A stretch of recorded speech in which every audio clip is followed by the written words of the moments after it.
Paano kung hindi magkasundo? Paano kung kampi-kampi? Ayon sa Biblia, sa Diyos ba yun? Tama kayo, pero babasahin ko sa Biblia. Ganito po ang nakasulat. Santiago 3:14 hanggang 16. Ito po. Ngunit, kung kayo'y merong mapapait na paninibugho at pagkakampi-kampi sa inyong puso, huwag niyong ipagmapuri at huwag magsinungaling laban sa katotohanan. Hindi ito ang karunungang bumababa mula sa itaas, kundi ang nauukol sa lupa, sa laman, sa dyablo.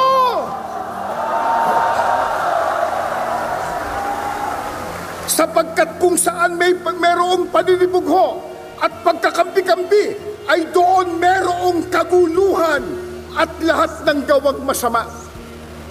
Pagkampi-kampi, watak-watak, away ng away, hindi magkasundo. Sa Diyos ba yun? Hindi po. Ang sabi ng Biblia, huwag niyong ipagyabang yan. Ganyan. Hindi galing sa itaas.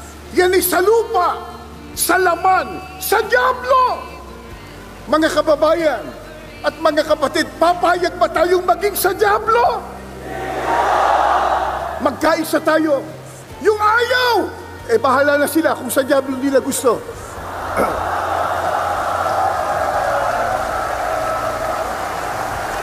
Ano ang sabi pa ni Apostol Santiago? Pagka hindi magkaisa, watak-watak, kampi-kampi, bahagi, ang sabi po ng Biblia, naroon ng kaguluhan. O hindi ba nagkakagulo sila?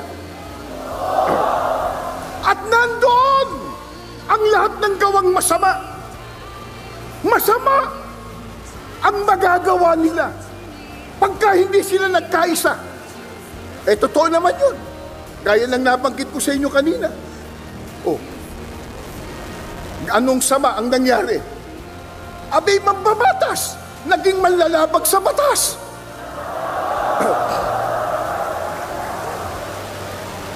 At merong sinabi ang Panginoong Kristo, pagka ang isang gobyerno o kaya isang kaharian nagkawatak-watak, hindi magkaisa, ano ending niyan?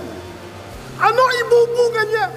Ito po, pag binasa po natin ang nakasulat sa Lucas 11:17, ang sabi ni Kristo, ang bawat kahariang nagkakabahabahagi laban sa kanyang sarili ay magkakawatak-watak.